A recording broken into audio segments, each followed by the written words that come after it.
Donc, pour compléter, je dirais, la partie réglementaire, il y a tout l'aspect, je dirais, normatif.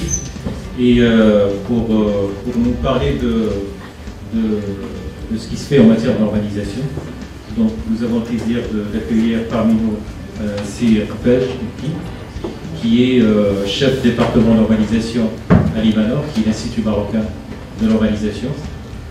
Donc il va nous donner des informations relatives aux normes qui ont été élaborées dans le domaine de l'efficacité énergétique et des énergies renouvelables.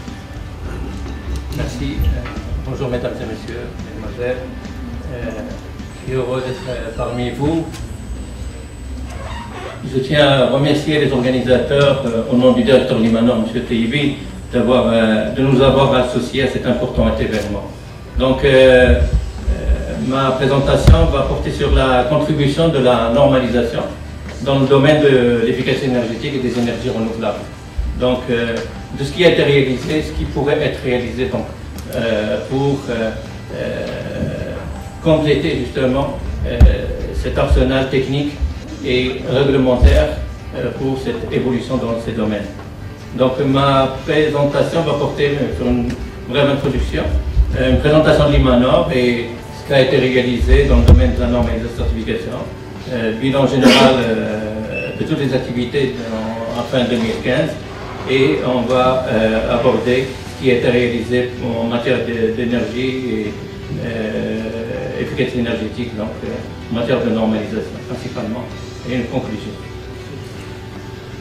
Donc je vais vous présenter ce qu'est l'Institut marocain de normalisation. Donc c'est un établissement public ayant l'autonomie financière et morale. Donc nous étions une administration jusqu'à 2010. Nous étions donc une direction qui relève du ministère de l'Industrie et mais voyons que cette activité plutôt a été portée par le secteur privé en premier. Donc il a fallu définir un cadre réglementaire plus approprié, à détacher donc ces activités d'une activité administrative vers une souplesse, vers une écoute plus grande des opérateurs économiques. Donc la loi a été promulguée en 2010 et elle a défini donc le cadre, un nouveau cadre pour les activités de normalisation, certification et accréditation. Mais elle demeure toujours, cet organisme, sous la tutelle donc, du ministère de l'Industrie. Parce que la principale activité, c'est plutôt dans le domaine industriel, mais n'empêche qu'elle aborde donc tous les aspects économiques et sociaux de l'économie nationale. Et donc intéressant le consommateur principalement.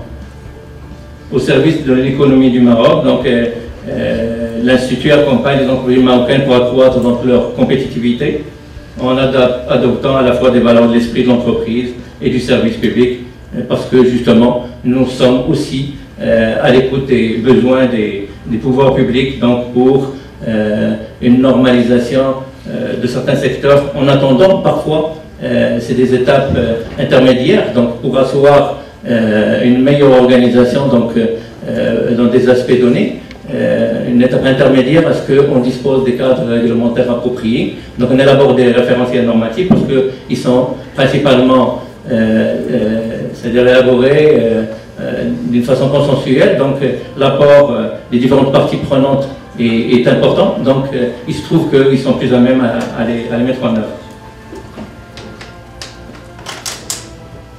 Donc Limanor, bien sûr, a des rallongements au niveau international et régional. Donc nous sommes l'organisme national donc, qui représente le Maroc auprès de l'ISO, l'Organisation internationale de normalisation, qui travaille à la normalisation de tous les secteurs, hormis le secteur électrotechnique qui lui est du domaine de l'IEC, c'est l'International Electrotechnical Commission.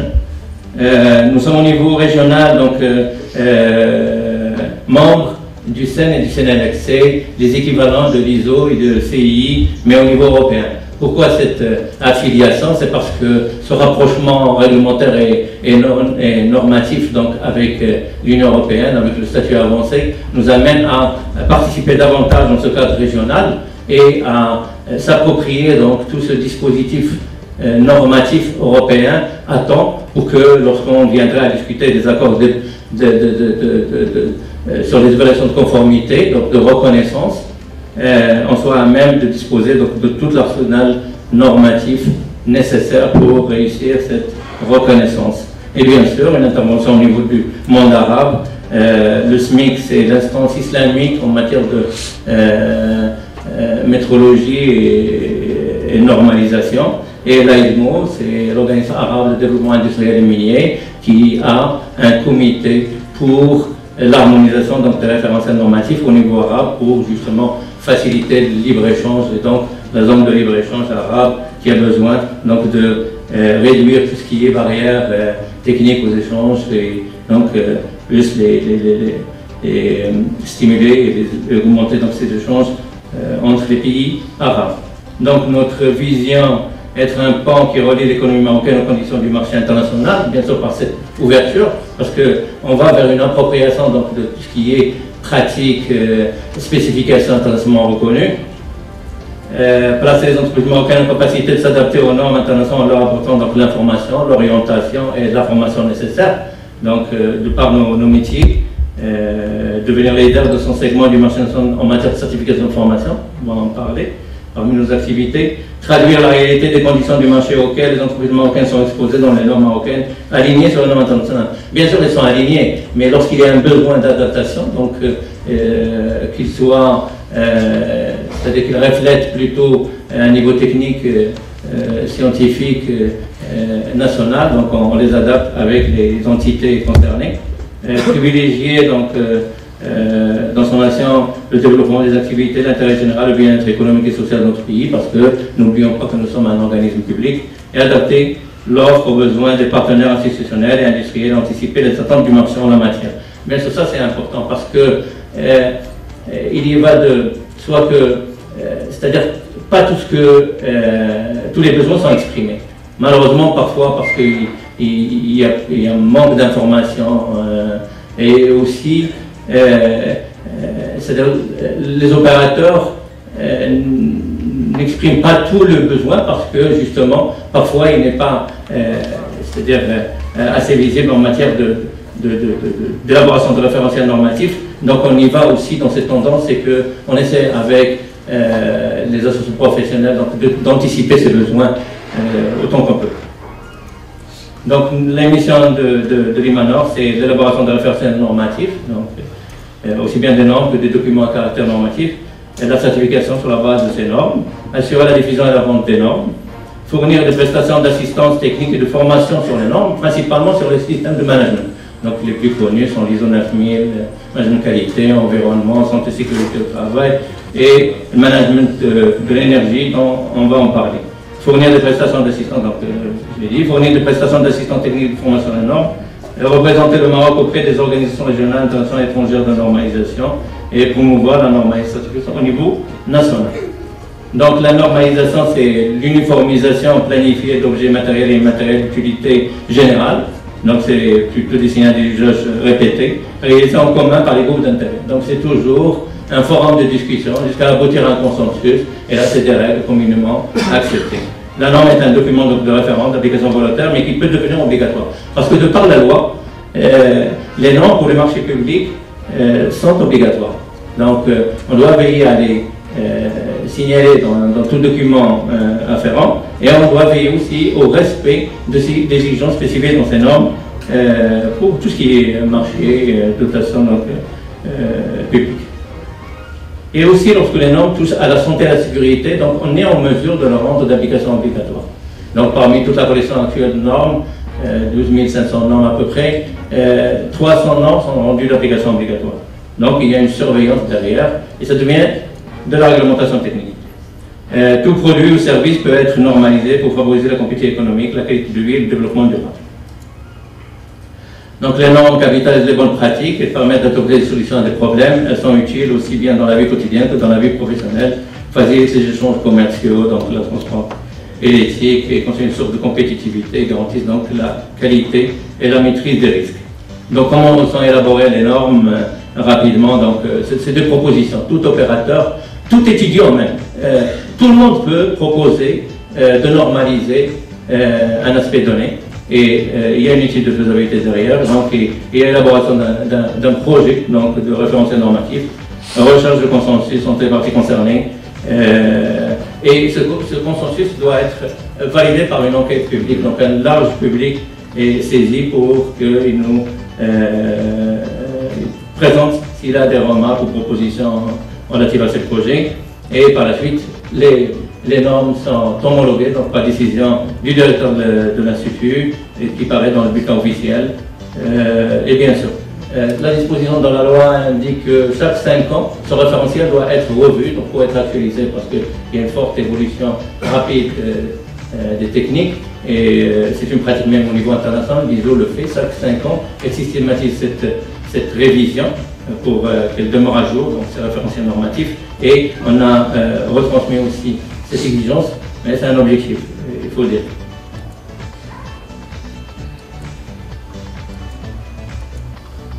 Bien, donc tous les secteurs sont concernés. Ici, il y a une répartition sectorielle, donc des 12 500 normes à fin 2015.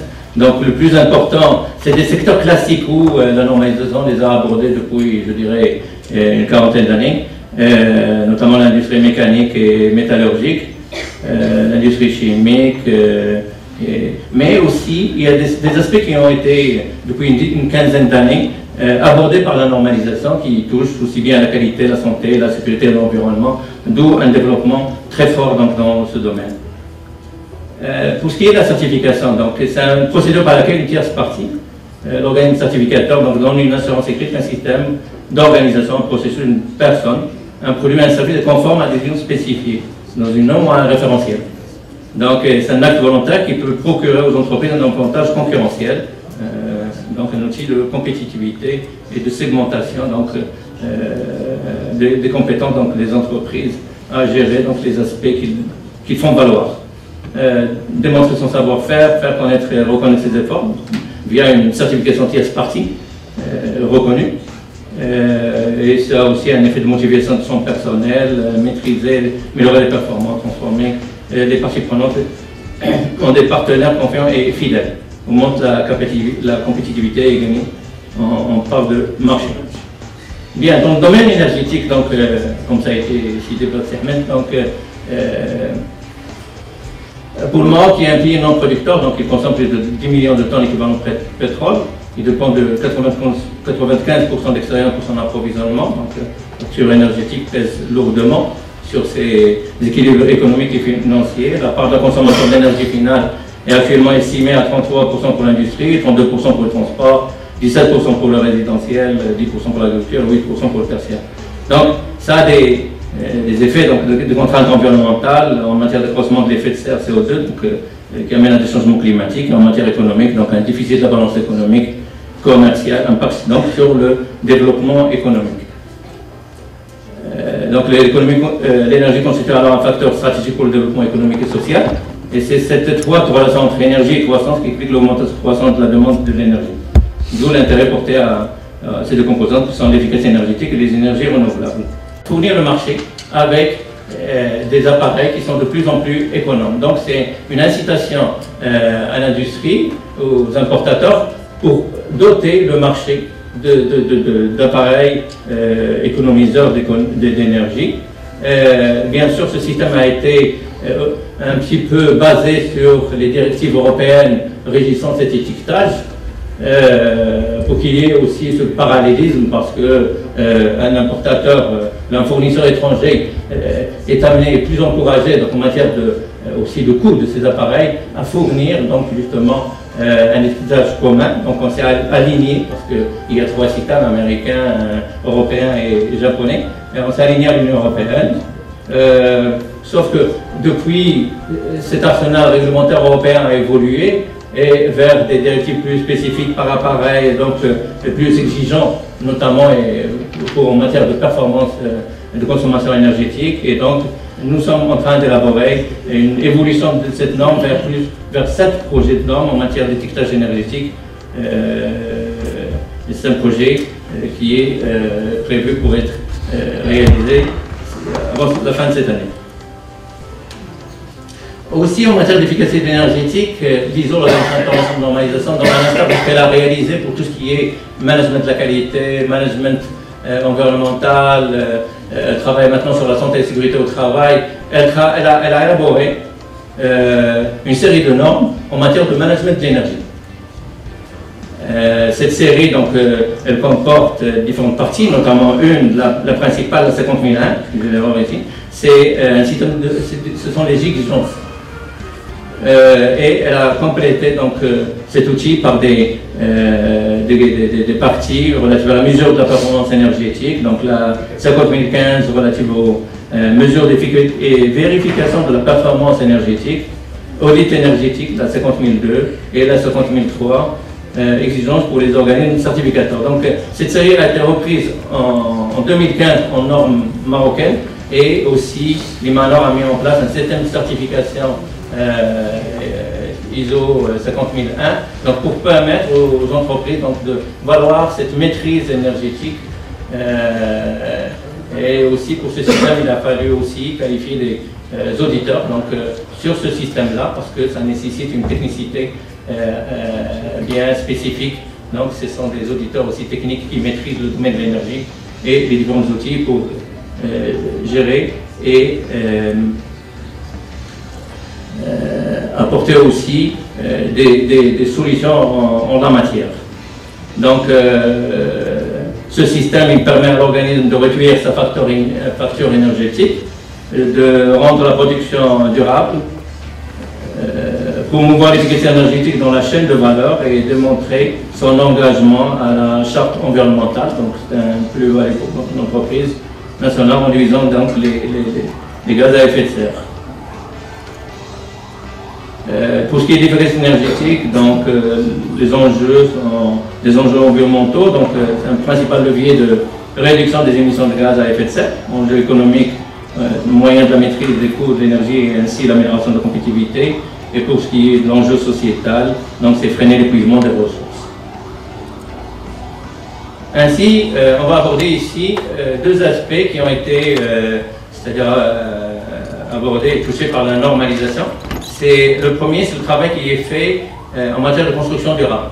Donc, on a, avec le ministère de l'Habitat, mis en place donc, une commission dédiée qui a élaboré une vingtaine de normes. Donc, elle aborde donc l'isolation thermique dans le bâtiment, l'évaluation de la performance environnementale des bâtiments, les composites à base de matières cellulosiques et thermoplastiques, la performance thermique des bâtiments. Donc, c'est un petit peu comme support donc, à la réglementation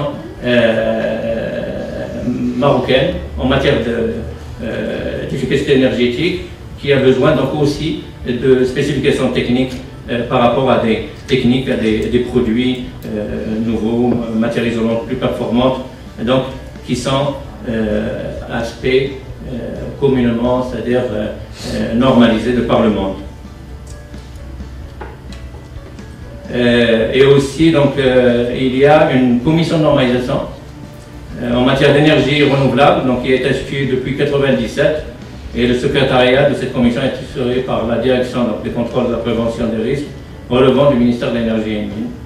Elle est chargée donc, de l'établissement des programmes d'études en matière d'énergie renouvelable, l'étude de la rédaction donc, des projets de normes marocaines, le lancement en enquête publique, bien sûr, le renouvellement de ces enquêtes, parce que parfois on n'arrive pas à avoir le consensus et il faut renouveler l'enquête jusqu'à aboutir à une solution plus communément acceptées, et ces normes sont homologuées et aussi elles sont concernées par toute étude technique donc, demandée à cette commission de par ses membres ou toute partie concernée. Donc à date, elle a presque publié une centaine de normes qui abordent donc les plaques photovoltaïques, les batteries, les accumulateurs et les onduleurs, les éoliennes, les aérogénérateurs, le solaire thermique, les instruments de mesure de rayonnement et capteurs thermiques, système de pompage photovoltaïque et le chauffage solaire. Donc, je vais ici pour quelques recommandations, donc justement à toutes les parties impliquées, concernées. Donc, renforcer le rôle de la normalisation en tant que soutien, bien sûr, de l'effort national pour relever les défis économiques, environnementaux et sociaux, donc principalement ce qui se réalise, ce qui pourrait se réaliser dans ces domaines.